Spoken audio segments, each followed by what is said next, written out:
నమస్తే D24 news కి స్వాగతం. ముందుగా హెడ్లైన్స్. భారీ వర్షాలు వరదలు, బీజింగ్ లో 30 మంది మృతి.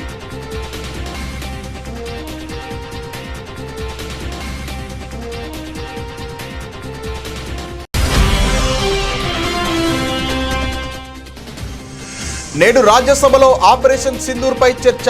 మధ్యాహ్నం 2 గంటలకు ప్రసంగించనున్న రక్షణ మంత్రి.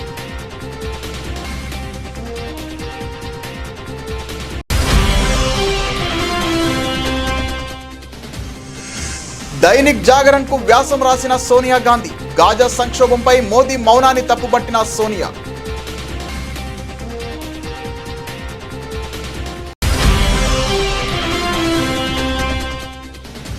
నలభై 42% బీసీ రిజర్వేషన్లు, తెలంగాణ కేబినెట్ కీలక నిర్ణయం.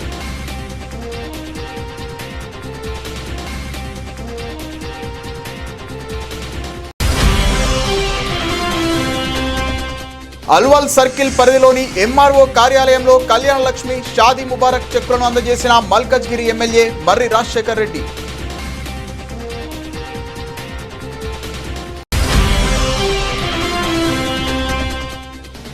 తెలంగాణలో బీజేపీ కాంగ్రెస్ పార్టీలు కుమ్మక్కయ్యాయని స్పష్టమవుతోంది. బీఆర్ఎస్ మాజీ ఎమ్మెల్యే గాదరి కిషోర్.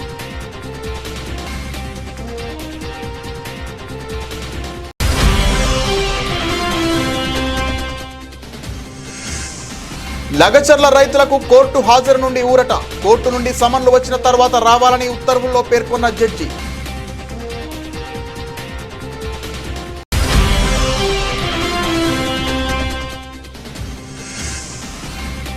రాష్ట్రంలో ఎంఆర్ఓ హబ్కు సహకరించండి. ఎయిర్ బస్ కు మంత్రి లోకేష్ ఆహ్వానం.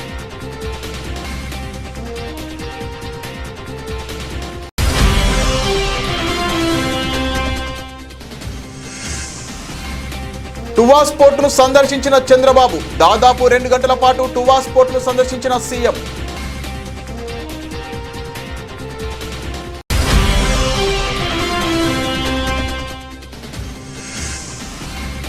ప్రభుత్వాన్ని ప్రశ్నిస్తే అక్రమ కేసుల, మాజీ ఎమ్మెల్యే బాల్కసుమన్ ఫైర్.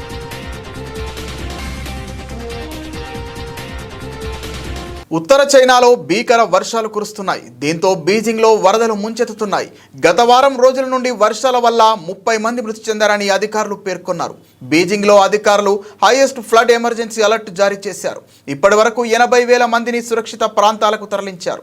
మరికొన్ని రోజుల పాటు బీజింగ్ పరిసర ప్రాంతాల్లో వరదలు రానున్నాయి. సుమారు 130 గ్రామాలకు విద్యుత్ సరఫరా నిలిచిపోయింది. డజన్ల సంఖ్యలో రోడ్లు కొట్టుకుపోయాయి. జలమయమైన ప్రాంతాల్లో చిక్కుకున్న వారిని రెస్క్యూ చేస్తున్నారు. వరదల్లో మిస్ అయిన వారిని రక్షించాలని అధ్యక్షుడు జిన్పింగ్ ఆదేశించారు. సాధారణంగా ఈ సీజన్లో బీజింగ్లో వరదలు బీభత్సం సృష్టిస్తుంటాయి. 2012లో జూలైలో వచ్చిన వరదల వల్ల 79 మంది మృతి చెందారు. రికవరీ చర్యల కోసం చైనా ప్రభుత్వం ఇప్పటికే 200 మిలియన్ల యువాన్ల నిధిని కేటాయించింది. డ్యామేజ్ అయిన రోడ్డు, నీటి కేంద్రాలు, వైద్యం, మౌలిక సదుపాయాల కోసం ఖర్చు చేయనున్నారు. మియున్ మజియా విమానాశ్రయం నుంచి వరద బాధితుల కోసం ఆహార పదార్థాలను తీసుకెళ్లారు. లైఫ్ జాకెట్లను అందిస్తున్నారు. సాధారణంగా ఈ సీజన్లో బీజింగ్లో వరదలు బీభత్సం సృష్టిస్తుంటాయి. 2012లో జూలైలో వచ్చిన వరదల వల్ల 79 మంది మృతి చెందారు. పహల్గామ్ ఉగ్రదాడికి ప్రతీకారంగా భారత్ చేపట్టిన ఆపరేషన్ సింధూర్ పై నేడు రాజ్యసభలో చర్చ జరగనున్న విషయం తెలిసిందే. మధ్యాహ్నం 2 గంటలకు ఎగువ సభలో రక్షణ మంత్రి రాజ్నాథ్ సింగ్ ప్రసంగించనున్నారు. ఆపరేషన్ సింధూర్ పై చర్చకు 16 గంటల చొప్పున ఉభయ సభలకు సమయం కేటాయించిన విషయం తెలిసిందే. ఇక దీనిపై చర్చ లోక్సభలో నిన్న ప్రారంభమైన విషయం తెలిసిందే. సోమవారం మధ్యాహ్నం 2 గంటలకు దిగువ సభలో సింధూర్ పై చర్చను రాజ్నాథ్ సింగ్ ప్రారంభించిన విషయం తెలిసిందే. ఇవాళ వరుసగా 2వ రోజు దిగువ సభలో సింధూర్ పై చర్చ కొనసాగుతోంది. ఆపరేషన్ సింధూర్ పై చర్చలో భాగంగా ఉభయ సభల్లో సభ్యులు పహల్గామ్ ఉగ్రదాడి ప్రతిగా సైన్యం తీసుకున్న చర్యలు, భారత విదేశాంగ విధానం, రక్షణ విధానం తదితర అంశాలపై చర్చించనున్నారు. కాగా ఈ ఏడాది ఏప్రిల్ 22న పాకిస్తాన్ ప్రేరేపిత ఉగ్రవాదులు 4 జమ్మూ కాశ్మీర్లోని పహల్గామ్లో మారణ హోమానికి పాల్పడ్డారు. మహిళలు, పిల్లలను వదిలేసి పురుష పర్యాటకులే లక్ష్యంగా ఒక్కసారిగా కాల్పులకు పాల్పడ్డారు. ఆ కాల్పుల్లో 26 మంది ప్రాణాలు కోల్పోయారు. వారిలో 25 మంది భారత పౌరులు కాగా ఒక నేపాలి ఉన్నారు. ఈ ఉగ్రదాడికి ప్రతీకారంగా భారత్ ఆపరేషన్ సింధూర్ పేరుతో పాక్పై విరుచుకుపడింది. అర్ధరాత్రి మెరుపు దాడి చేసి ఏకంగా 9 ఉగ్రవాద స్థావరాలను ధ్వంసం చేసింది. గాజాలో ఇజ్రాయెల్ సైనిక చర్యలపై కాంగ్రెస్ పార్లమెంటరీ పార్టీ నాయకురాలు సోనియా గాంధీ తీవ్ర స్థాయిలో మండిపడ్డారు. ప్రధానమంత్రి నరేంద్ర మోదీ ఈ సంక్షోభంపై నీచమైన మౌనం వహిస్తున్నారని ఆమె ఆరోపించారు. గాజా ప్రజలకు మద్దతుగా భారతదేశం స్పష్టమైన ధైర్యవంతమైన వైఖరిని తీసుకోవాలని ఆమె పిలుపునిచ్చారు. సోమవారం దైనిక్ జాగరణలో ప్రచురితమైన ఆమె వ్యాసంలో ఈ మేరకు పేర్కొన్నారు. గాజా సంకట్ పర్ మూక్ దర్శక్ మోదీ సర్కార్ అనే శీర్షికతో ప్రచురితమైన తన వ్యాసంలో సోనియా గాంధీ ఇజ్రాయెల్ చర్యలను బార్బరిక్ జెనోసైడ్ గా అభివర్ణించారు. గాజాలో ఇజ్రాయెల్ డిఫెన్స్ ఫోర్సెస్ విధించిన సైనిక నిర్బంధం, ఔషధాలు, ఆహారం, ఇంధన సరఫరాను క్రూరంగా నిరోధించడం మానవత్వానికి వ్యతిరేకమైన నేరమని ఆమె ఆరోపించారు. గాజా సంక్షోభంపై ప్రధానమంత్రి మోదీ స్పష్టమైన వైఖరి తీసుకోకపోవడం రాజ్యాంగ విలువలకు ద్రోహమని ఆమె తీవ్రంగా విమర్శించారు. 2023 అక్టోబర్ 7న ఇజ్రాయెల్పై హమాస్ జరిపిన దాడులు, ఇజ్రాయిలీ బందీలపై కొనసాగుతున్న చర్యలను తాను ఏమీ సమర్థించబోనని సోనియా స్పష్టం చేశారు. అయితే ఇజ్రాయెల్ ప్రభుత్వం గాజా పౌరులపై చేపట్టిన ప్రతీకార చర్యలు అత్యంత దారుణమైనవి, నేరపూరితమైనవని ఆమె ఆరోపించారు.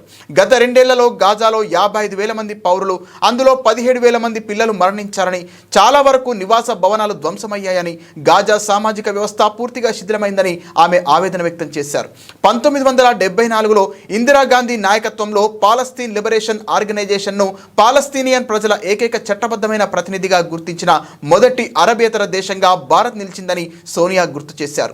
1988లో పాలస్తీన్ దేశాన్ని అధికారికంగా గుర్తించిన మొదటి దేశాలలో భారతదేశం ఒకటని ఆమె పేర్కొన్నారు. గ్లోబల్ సౌత్ దేశాలు మరోసారి భారతదేశం నాయకత్వం కోసం ఎదురు చూస్తున్నాయని, మోదీ స్పష్టంగా, ధైర్యంగా, సూటిగా మాట్లాడాలని సోనియా కోరారు. ముఖ్యమంత్రి రేవంత్ రెడ్డి అధ్యక్షతన సచివాలయంలో జరిగిన మంత్రివర్గ సమావేశంలో పలు కీలక నిర్ణయాలు తీసుకున్నారు. ముఖ్యంగా బీసీలకు 42% రిజర్వేషన్ల కోసం ఢిల్లీకి వెళ్లనున్నట్లు మంత్రి పొన్నం ప్రభాకర్ తెలిపారు. మంత్రివర్గ సమావేశం అనంతరం ఆయన మీడియాతో మాట్లాడుతూ రిజర్వేషన్లకు శాసనసభలో ఆమోదం తెలిపిన బీజేపీ ఢిల్లీలో అడ్డుకుంటుందని ఆరోపించారు. ఆగస్టు 5, 6, 7 తేదీలలో రాష్ట్రపతి అపాయింట్మెంట్ కోరామని, బీసీలకు 42% రిజర్వేషన్ కోరేవారందరూ తమతో కలిసి ఢిల్లీకి రావాలని పిలుపునిచ్చారు.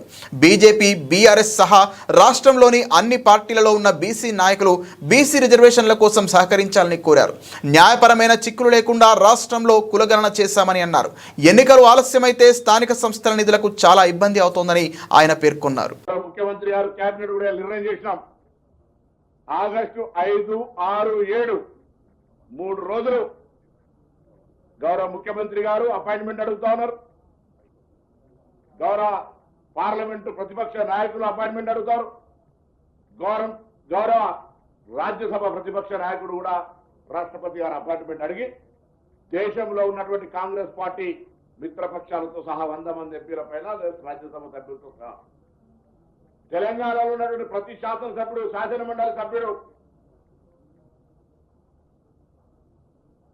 ఎంపీలు, మంత్రులందరం కూడా 5, 6, 7 ఢిల్లీకి వెళ్తా ఉన్నాం.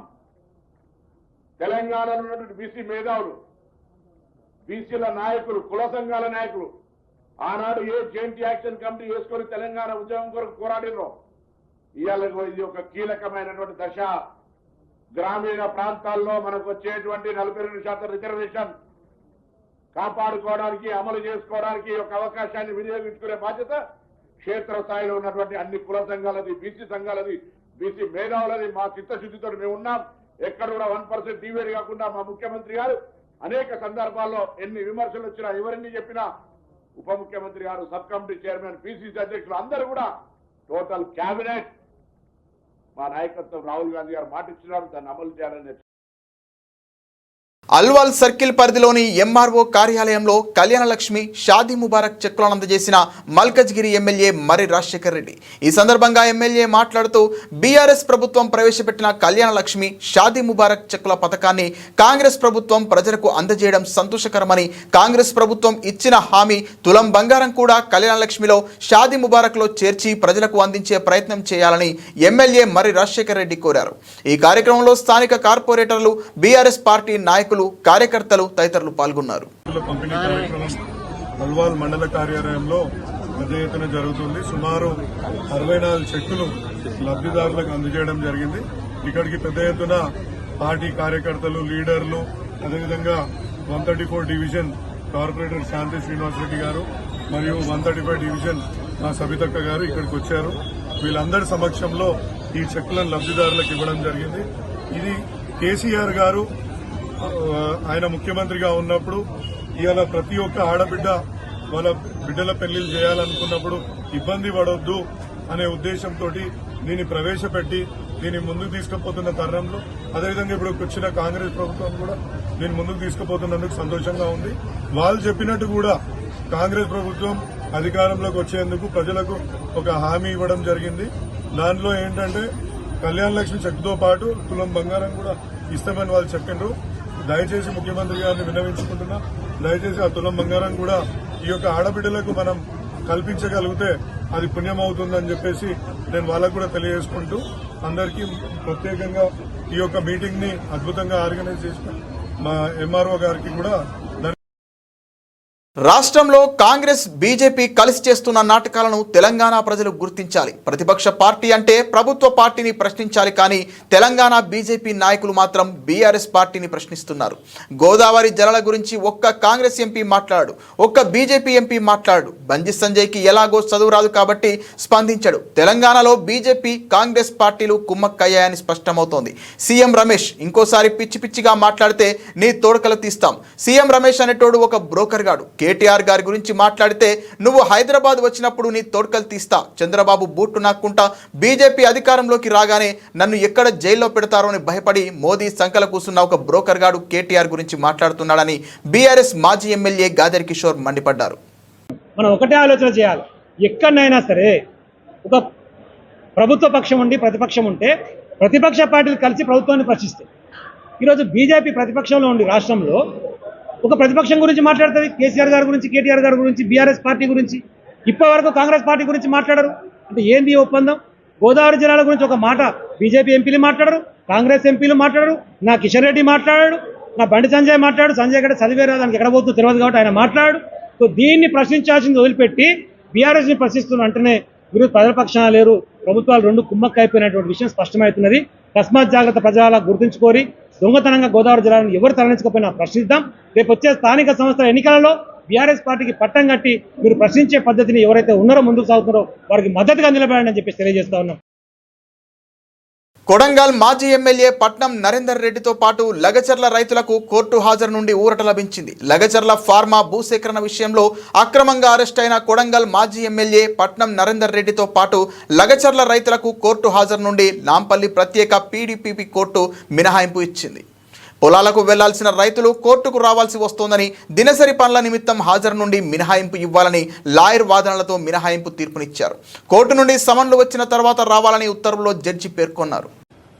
క్రైమ్ నెంబర్ 153కి సంబంధించి బొమ్రా స్టేట్ పోలీసులు అక్రమంగా పట్నం నరేందర్ రెడ్డి గారి మీద, అదేవిధంగా సురేష్ మీద, మిగతా రైతుల మీద అక్రమంగా నమోదు చేసినటువంటి కేసులు, అంటే ఇప్పటి వరకు బెయిల్ పొందినప్పటి నుంచి కోర్టు యొక్క కండిషన్స్ ను ఫాలో అవుతూ ప్రతి కేసుకి రైతులందరూ, నరేందర్ రెడ్డి గారితో పాటు రైతులందరూ హాజరు కావడం జరిగింది. ఈరోజు క్లియర్ గా మేము కోర్టు దృష్టికి రైతుల హాజరు నుంచి మినహించాలని రైతుల తరఫున మేము ఈరోజు వాదనలు వినిపించడం జరిగింది. క్లియర్ గా ఒక విషయం చెప్పడం జరిగింది. అంటే కాంగ్రెస్ ప్రభుత్వం వచ్చినప్పటి నుంచి అక్రమంగా కేసు పెట్టడమే కాకుండా రైతులు పొలాలలో పనులు చేసుకున్నటువంటి రైతులు, ఈ సీజన్ పొలాలలో పనులు చేసుకోవాల్సిన రైతులు కోట్ల చుట్టూ తిరుగుతున్నారు. యువరాన మేము హాజరు నుంచి వాళ్ళకు మినహాయింపు కావాలి అని క్లియర్ గా జడ్జి గారిని విన్నవించినప్పుడు, ఆర్గ్యుమెంట్ చేసినప్పుడు మా వాదనలు విన్న న్యాయమూర్తి, అంటే పీడీపీపీ స్పెషల్ కోర్టు న్యాయమూర్తి గారు రైతులందరికీ, నరేందర్ రెడ్డి గారితో పాటు రైతులందరికీ హాజరు నుంచి మినహాయింపు కల్పిస్తూ ఛార్జ్ షీట్ వేసిన తర్వాత సమ్మన్స్ వచ్చి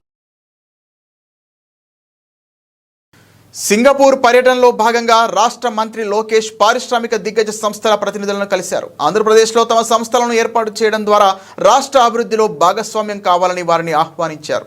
సోమవారం ఆయన Airbus Asia Pacific president Anand Stanley, Airvolt chairman Simon టూన్లతో భేటీ అయ్యారు. విమానయాన రంగంలో మెయింటెనెన్స్, రిపేర్, ఓవరాల్ హబ్గా ఏపీ అభివృద్ధి చెందడానికి సహకరించాలని ఆనంద్ స్టాన్లీని కోరారు. పొరుగు దేశాలైన శ్రీలంక, బంగ్లాదేశ్, భూటాన్, నేపాల్, ఆగ్నేయాసియా అంతర్జాతీయ మార్కెట్ల నుంచి విమాన సేవల డిమాండ్ పెరుగుతోందని, ఇది ఎంఆర్ఓ సేవలకు పెద్ద క్యాప్టెన్ మార్కెట్ ను సృష్టించగలుగుతుందని అభిప్రాయపడ్డారు. భారత్ లో 850 కంటే ఎక్కువ ఎయిర్ బస్ విమానాలు ఎగురుతున్నాయని వివరించారు. దక్షిణాసియాలో ఎయిర్ బస్ కు డెడికేటెడ్ ఎంఆర్ఓ హబ్ గా ఆంధ్రప్రదేశ్ మారే అవకాశం ఉందన్నారు. విమానయాన భాగస్వాములకు సమర్థవంతమైన సర్వీసింగ్ సేవల కోసం ఏపీతో కలిసి పనిచేయాల్సిందిగా కోరారు. సమగ్ర పర్యావరణ వ్యవస్థను నిర్మించడానికి సింగపూర్ ప్రమాణాలకు అనుగుణంగా ప్రపంచ స్థాయి సౌకర్యాలను కల్పించడానికి సిద్ధంగా ఉన్నామని లోకేష్ హామీ ఇచ్చారు. రాష్ట్రంలోని సౌకర్యాలను చూసేందుకు ఒకసారి ఏపీకి రావాలని ఆనంద్ స్టాన్లీని ఆహ్వానించారు. As a delegation, we stand in front of you to take this partnership to the next level across sectors like IT, electronics, clean energy, fintech, food processing, and compressed biogas. Andhra Pradesh is not merely another state, it is a gateway to India. With our 974-kilometer long coastline, strategic ports, and proximity to Southeast Asia, we offer an unmatched logistical advantage. We are deeply focused on becoming a hub for India's future industries, from technology to electronics to energy. We are creating an ecosystem where investment is easy, talent is abundant, and the government is an active enabler. So once you sign with Andhra Pradesh, it is no longer your project, it is our project. And I'll give 3 specific examples of this. When ArcelorMittal was deciding on which state to enter in India, all it took was one Zoom call with Aditya Mittal to convince him to come to Andhra Pradesh, and it is going to be India's largest steel plant coming to Andhra Pradesh.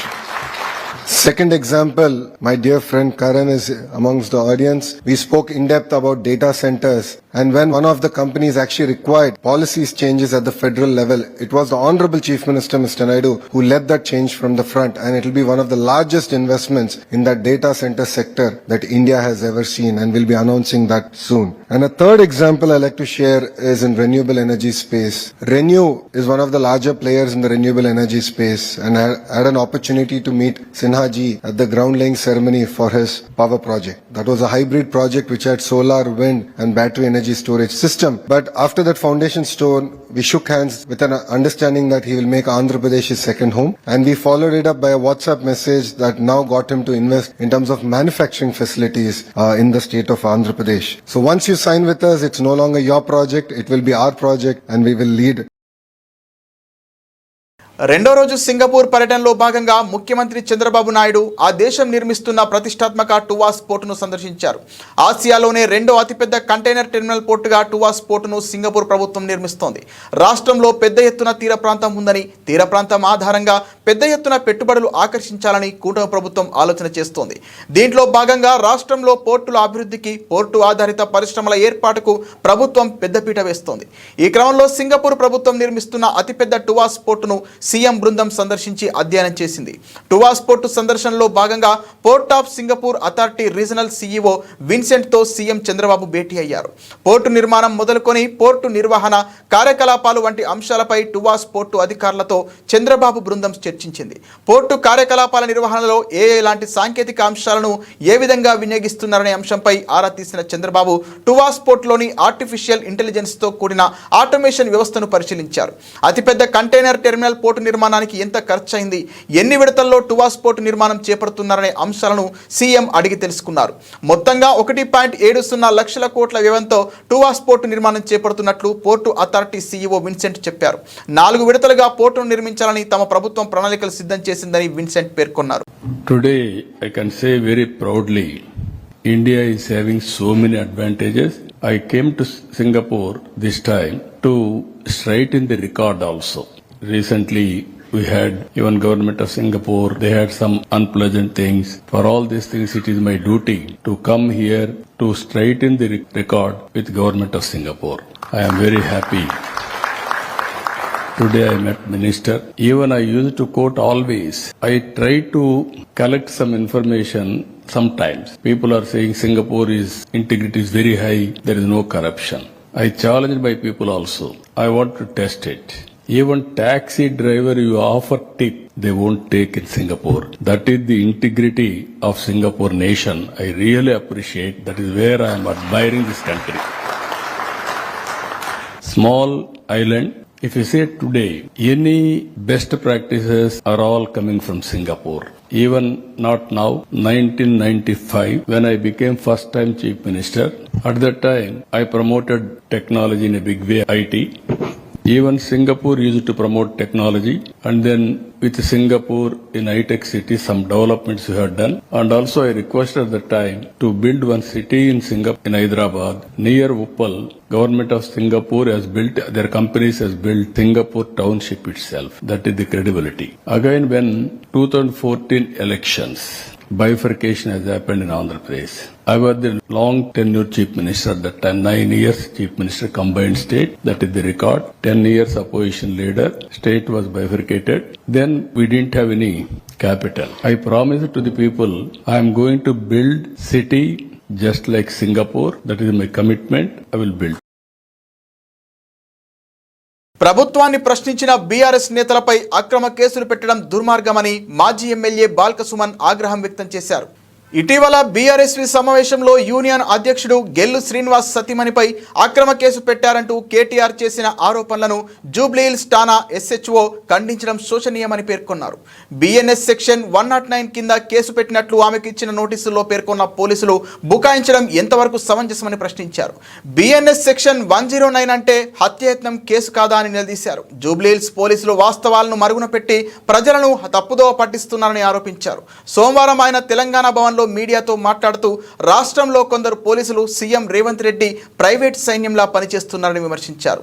Indiramma పాలన తెస్తామని చెప్పిన Revanth Reddy emergency పాలన తెచ్చారని, BRS ను అణిచివేసే కుట్రలకు తెగబడుతున్నారని దుయ్యబట్టారు. గెల్లు శ్రీనివాస్ యాదవ్ గారి సతీమణి మీద మా attempt murder case మేము పెట్టలేము అని చెప్పి వాళ్ళు అంటారు.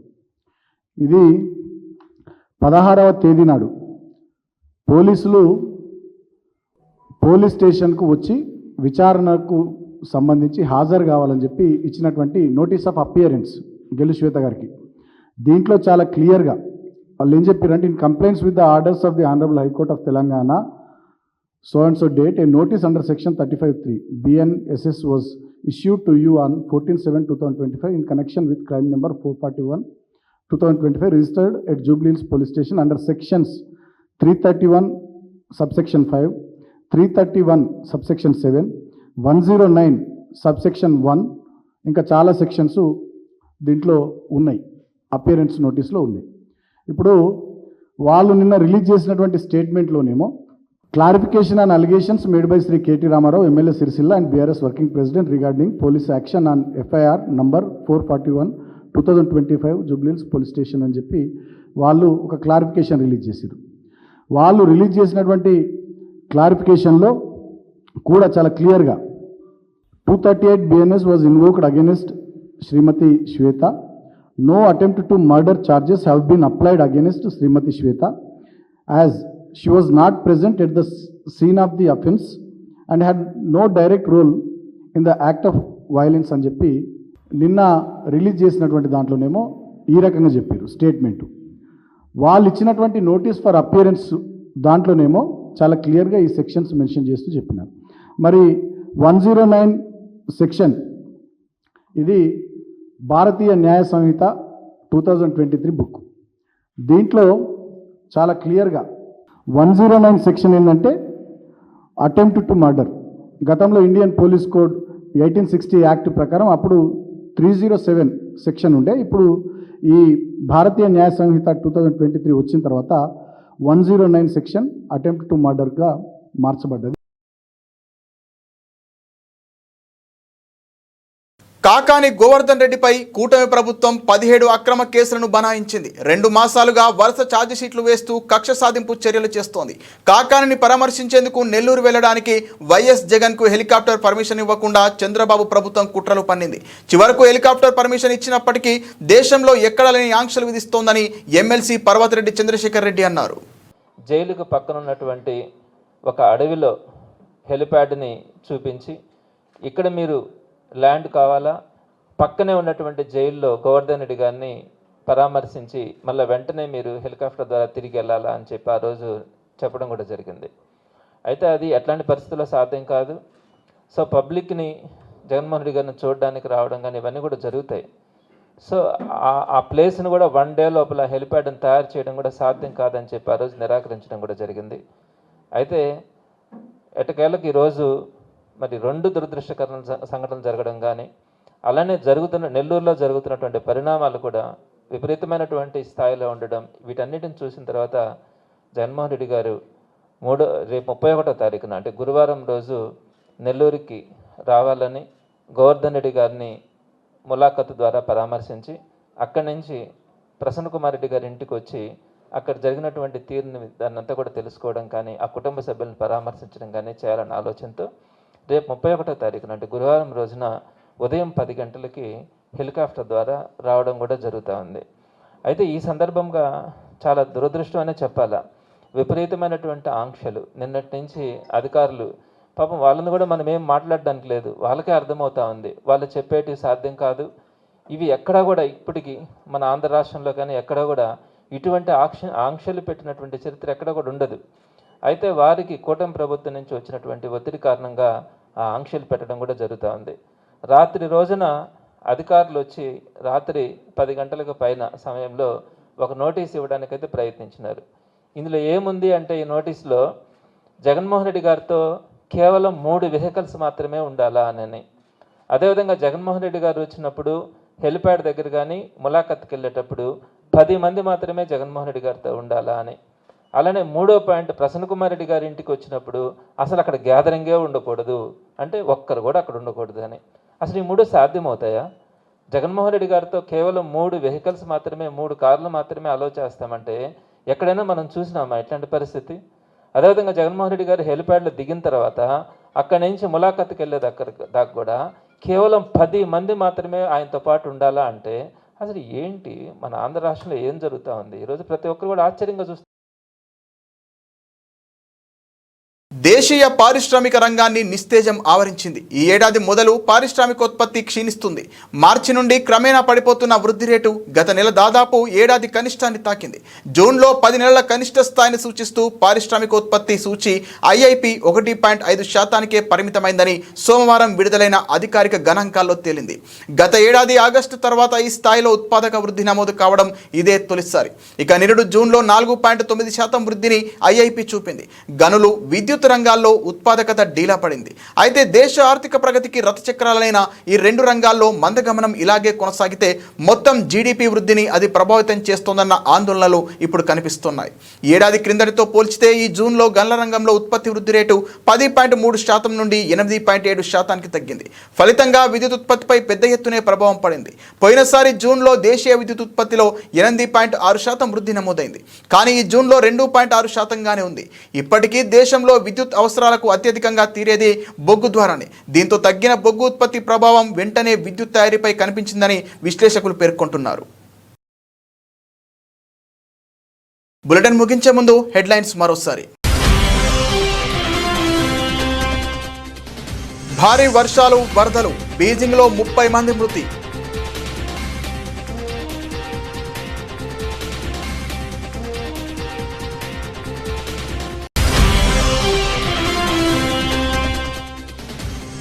నేడు రాజ్యసభలో ఆపరేషన్ సింధూర్పై చర్చ.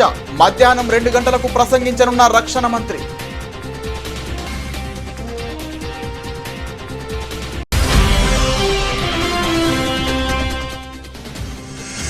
దైనిక్ జాగరణ్ కు వ్యాసం రాసిన సోనియా గాంధీ. గాజా సంక్షోభంపై మోదీ మౌనాన్ని తప్పుపట్టిన సోనియా.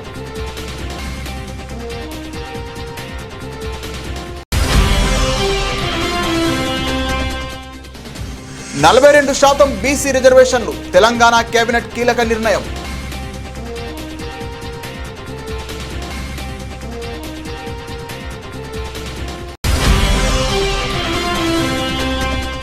అల్వాల్ సర్కిల్ పరిధిలోని ఎంఆర్ఓ కార్యాలయంలో కళ్యాణ లక్ష్మి, షాదీ ముబారక్ చెక్కులను అందజేసిన మల్కజ్గిరి ఎమ్మెల్యే మర్రి రాజశేఖర్ రెడ్డి.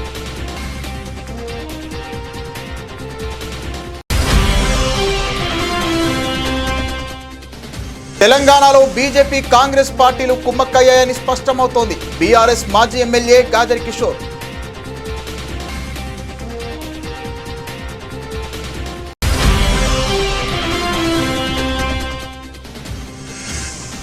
లగచర్ల రైతులకు కోర్టు హాజరు నుండి ఊరట. కోర్టు నుండి సమన్లు వచ్చిన తర్వాత రావాలని ఉత్తర్వుల్లో పేర్కొన్న జడ్జి.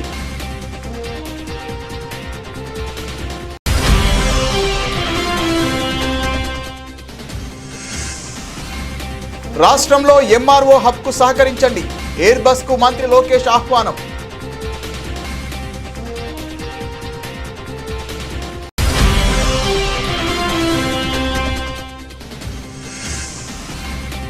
టువాస్ పోర్టును సందర్శించిన చంద్రబాబు దాదాపు 2 గంటల పాటు టువాస్ పోర్టును సందర్శించిన సీఎం.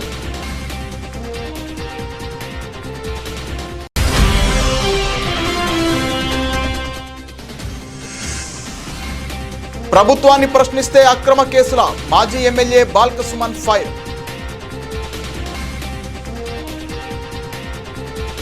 ఇది ఇవాల్టి బులెటిన్. మరిన్ని వార్తల సమాహారంతో మళ్ళీ కలుద్దాం. నమస్తే.